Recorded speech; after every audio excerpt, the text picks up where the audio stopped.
In today's episode, I'll talk about two very interesting stories. In the first story, we'll understand how India has now become the diabetes capital of the world and what it means for our economy and you and me as individuals. And in the second story of the day, I'll talk about a slowdown in India's capital expenditure and understand the reasons why it has happened. Welcome to the Daily Brief show by Zerodha, where our aim is to cut through the noise and simplify the biggest news and stories in the financial markets in a way that is easy to understand, yet one level deeper as compared to traditional news channels. I'm your host Anurag Bansal, and today is Monday, the 18th of November. Let's begin with our first story. Let's talk about a health crisis that is impacting millions of lives quietly but very significantly. Diabetes. Mind you, this issue goes far beyond individual health concerns. Today, it is reshaping our economies, putting pressure on families, and also changing the very fabric of our society. In India specifically, diabetes is a huge economic, social, and productivity issue that affects our nation's future. And that is why today it is very important to understand more in detail about it. But before getting into the details here, it is very important to clearly understand what exactly diabetes is. You can think of diabetes as a condition where the body struggles to control sugar levels in the blood. Normally, our blood uses a hormone called insulin in order to help process sugar from the food that we eat. But in the case of diabetes, either the body does not make enough insulin or it cannot use it properly. Now, this eventually leads to high levels of sugar in the blood, which in turn can cause long-term health issues like heart diseases, kidney problems, and even blindness in some people. Now, globally speaking, diabetes has grown into a big crisis. To give you some quick context, back in 1990, about 63 crore people had diabetes across the entire world. But fast forward to 2022, which is 2 years back, this number had increased to 83 crore. Now, this fast rise shows just how serious the issue is, especially in low and middle income countries like India, where healthcare systems are often stretched thin. Now, what is even more concerning for us in India is that our country now has the largest population of people with diabetes in the entire world. In 2022, around 21 crore adults in India were living with diabetes, which to contextualize for you is more than 15% of our population. What is even more worrying here is that diabetes is now also affecting younger people at very fast rates. If you are a 20-odd-year-old woman in an Indian city today, you have about a 65% chance of developing diabetes during your entire lifetime. And if you are a young man, the risk is also pretty high at about 55%. Also, even if someone reaches the age of 40 without having diabetes, the chances of getting it are still fairly high at about 60% for women and about 47% for men. So this means diabetes is not just an older person disease anymore. It is affecting young adults as much as well.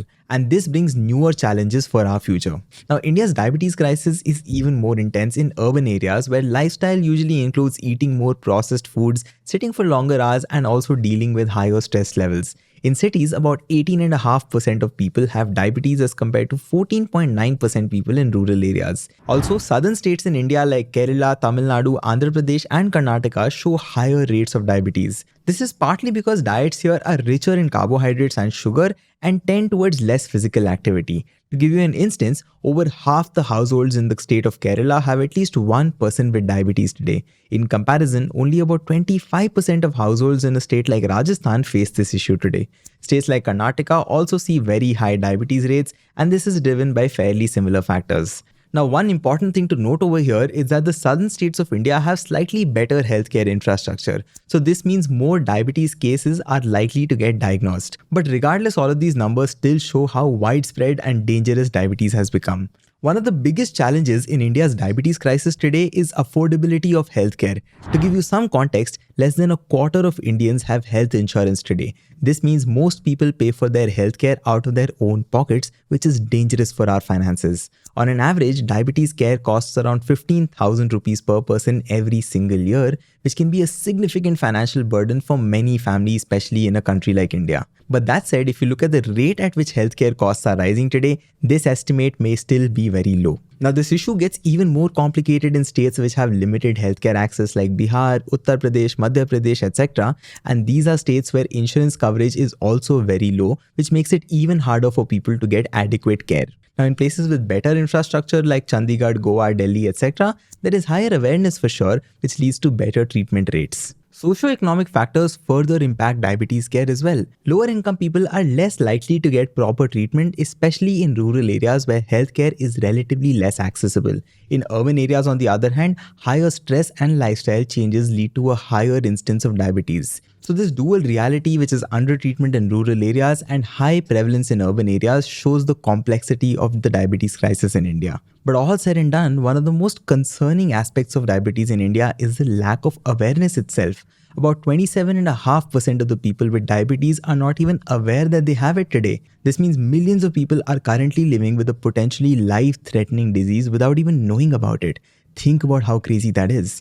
Only about 21.5% of those people who have diabetes are actually receiving treatment today, and fewer than 7% manage to keep their blood sugar levels under control.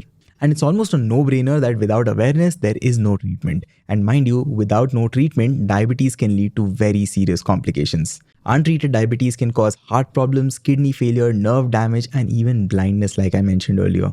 This awareness gap is especially wide in rural areas and among people with lower incomes who often have less access to information and healthcare resources. To give you context of the disparity here, wealthier individuals are about 10 to 12% more likely to be aware of their diabetes conditions, receive treatment, and also manage it better. Gender, by the way, also plays a big role here.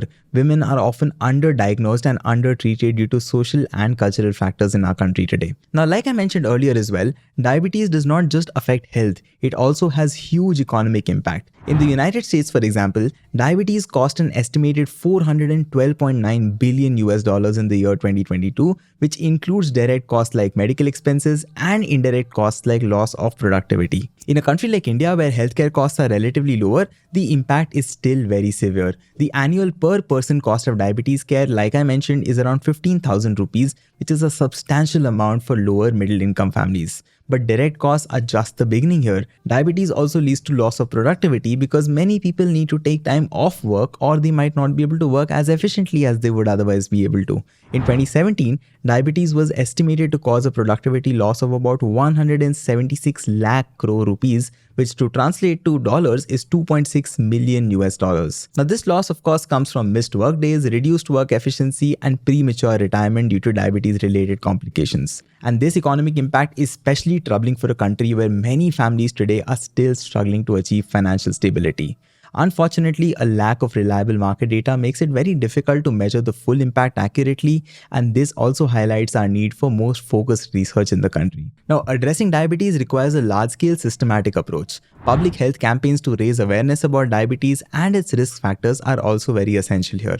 The government could definitely expand insurance coverage and also introduce early screening programs in order to catch diabetes before complications arrive. But on an individual level, small lifestyle changes like adding just a few minutes of exercise every day or even reducing the time spent on sitting can have huge impact on blood sugar levels. Even a small shift like 5 extra minutes of walking or cycling daily could help reduce diabetes risk in all of us. Countries with higher awareness and treatment rates like the US offer valuable lessons for all of us. Promoting lifestyle changes and building better healthcare infrastructure can make a huge difference in managing a disease like diabetes in our country. And this is even more important because diabetes does not just affect the individual who's suffering from it, but all the families that are related to them. When someone in a household has diabetes, everyone sort of feels the strain, financially, emotionally, and socially, so to speak. Families need to prioritize healthcare costs over necessities, and the stress of managing a chronic health condition can definitely take a toll on mental health, which could affect both the person with diabetes and their loved ones. By the way, an important thing here is that unhealthy habits in households can also increase the risk of diabetes in future generations. This makes diabetes not just a health issue but also a social one because it affects family dynamics and potentially also passes on health risks to the next generation of children. So in summary, you can say that diabetes is a silent epidemic with very serious consequences. It is a health crisis that affects our economy, workforce, and society as a whole. The impact is felt hardest by those who are already vulnerable, like low-income families and people in the rural sections of society. Without greater awareness, better healthcare access, and proactive policies, this crisis will only get worse over time. Probably the easiest and the most accessible way of dealing with diabetes today as a country is through education, preventive measures, and better healthcare systems. It's all about protecting the future of our families, our workforce, and our country as a whole. With that, let's move on to the next story of the day and talk about a current slowdown in capital expenditure in India, which is a trend that goes beyond businesses and has implication on things that affects all of us, like job creation and infrastructure. Now, as of late, there has been a noticeable slowdown in capital expenditure, which we often call as Capex in India. For those people who are not aware, this is normally spent on infrastructure projects like road, railways, power plants, etc. It is like the government and private companies investing in things that keep the economy running smoothly and also creates jobs. When Capex slows down, it is a sign that both the government and businesses are pulling back on these big investments, and this can ripple out to the entire economy in several different ways. So with that context in place, let's look at some numbers for additional context. According to India Data Hub, the central government's capital expenditure fell by 15% in the first half of this year compared to the same period last year. To put it very simply for you, the government is spending less on major projects, and that has a big impact today. This drop, by the way, did not happen evenly through the year. If you split it by quarters, the first quarter was hit the hardest with a sharp 35% drop in Capex. But that said, there was a bit of recovery in the second quarter, with Capex growing by 14.6%. So if you think about it, the decline was not as severe in the later part of the year, but it still marks a noticeable drop overall. And by the way, this is not just the central government. State governments are also pulling back on it. CareEdge research reports that Capex by state governments decreased by 10.5% in the same period of time. So both the central and the state levels of governments are showing a slowdown in spending on critical projects right now. Now, I'm sure at least some of you over here are wondering, why the hell does it even matter? Look, this matters because Capex is like the backbone of India's investment cycle. When the government pours money into infrastructure projects like building highways, expanding rail networks, funding defense equipment, etc., it does not just create jobs and improve facilities. This spending also encourages private companies in order to invest. Think of it as setting the stage for economic growth in a manner of speaking. When government leads by investing heavily, private businesses usually follow. Right now though, the government's three major capex sectors, which are defense, roads and railways, are all in a decline. These sectors make up about 75 to 80% of the central government's capex, so any small dip here is very significant. Today, defense spending is down by about 15.2%, road projects have seen a reduction of about 10.1%, railway investment has dipped by 4.8%. So in short, all these areas that typically receive significant government funding today have been slowing down, which is not the best news for long-term economic growth if you think about it. But over here, let's switch gears a little bit and talk about private sector capex. The same CareEdge research report analyzed data from about 1,000 non-financial listed companies and found that their combined capex stood at about 9.4 lakh crore rupees this year, which is slightly down from 9.5 lakh crore rupees in the last year. Now, while this is not a huge drop for sure, it is worth noting for all of us that these companies are not ramping up their investments either. They are broadly all concentrated in oil and petrochemical, power, telecom, automobiles, and iron and steel. Now, these industries are fairly essential for keeping the economy moving. When they hold back on capex, it usually signals some level of caution. Now, if you're thinking about it, there is no specific reason for this slowdown. There is actually a mix of factors creating what some people might call the perfect storm. First, election-related restrictions in the first quarter limited the government's ability to spend. Second, there is weak domestic demand because people are not spending as much and companies are responding by being a little more cautious than they were before. Third, there are geopolitical tensions across the world which make companies nervous about long-term investments today. Fourth, there is Chinese oversupply in the market today where China's production levels are affecting markets worldwide, and Indian companies over here are feeling the pressure. Fifth, there are higher borrowing costs today due to increased interest rates, and this is making it more expensive for companies to fund new projects. So all of these factors combined make it very clear why companies and the government are pulling back on capex today. The caution is understandable for sure, but it also means fewer projects which could slow down economic growth of our country. The central government has set an ambitious target for this year's capex. To hit that target, spending in the second half of this year needs to grow by a massive 50%. But here's the thing, hitting such high growth rates is not at all easy. Motilal Oswal, which is a leading financial services company, highlights that in the past 5 years or so, capex growth has rarely crossed 25%. The only exception was in FY 2022 when capex grew by 57%, which is an unusually high number. So reaching a 50% growth rate in capex this year is going to be a big challenge. But while the slowdown is real and concerning as well, there are some signs that this may be a little more temporary than we imagined. For instance, capital goods companies are seeing a jump in orders now. CareEdge reports that their order books grew by 23.6% in FY 2024, which is a huge leap from the 4.5% average growth rate that they have seen in the last 4 years or so. Infra companies also saw some encouraging trends here.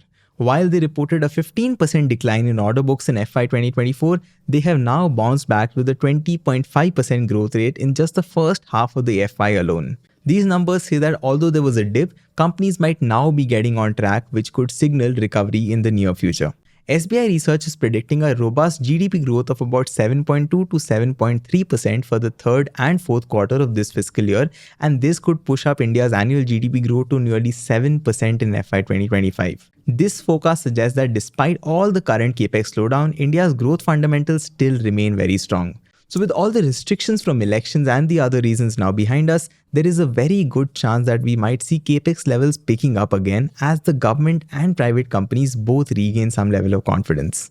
So if I were to summarize this, while the current Capex slowdown is something that we all need to keep an eye on, the situation is not as bad. There are signs of improvement, and with strong GDP growth forecasts, the Indian economy might just overcome this temporary situation sooner than later. Let's now move on to the final section of the day, which is the news tidbits. First, Tata Power Renewable Energy Limited or TPREL has launched a 126 megawatt floating solar projects in Madhya Pradesh. This is a 596 crore rupee project which shows Tata Power's push towards renewable energy innovation and also adds to India's green energy capacity.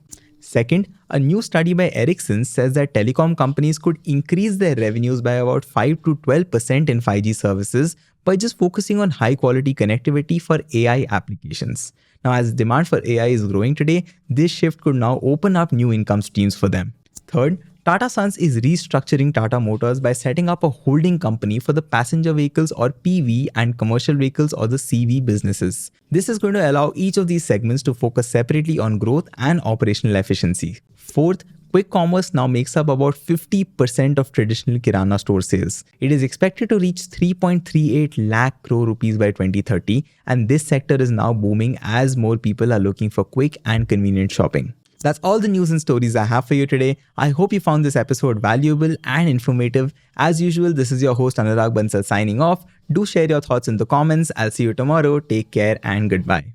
Disclaimer: this content is for informational purposes only. None of the stocks, brands, or products mentioned are recommendations or endorsements.